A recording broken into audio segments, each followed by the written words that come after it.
Hi friends, ర్యాపిడోలో కొత్తగా ఒక problem వస్తుంది చూసిండ్రా. పేమెంట్ ప్రాసెసింగ్ అని వస్తుంది. ఇది ఎందుకు వస్తుందో తెలియదు. నేను ఒక 3 రైడ్స్ కంప్లీట్ చేసిన. 4th రైడ్ పోతా ఉంటే రైడ్ కూడా కంప్లీట్ చేసిన కస్టమర్ క్యాష్ పేమెంట్ చేశాడు. సరే రైడ్ కంప్లీట్ ఎండ్ చేద్దామని చేస్తుంటే అసలు అవ్వట్లేదు. ఇలా వస్తుంది ఎర్రర్. ఒక 2 అవర్స్ నుంచి ఇట్లే వస్తుందంట. మా ఫ్రెండ్ చెప్పిండు. చూద్దాం అసలు ఏం జరుగుతుంది, ఏందో కథ. ఈ ర్యాపిడ్ అది ఇదేంటి పంచాయతీలో అర్థం కావట్లేదు.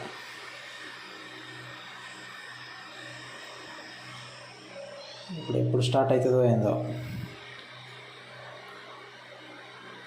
2 అవర్స్ నుంచి ఖాళీగానే కూర్చున్నా.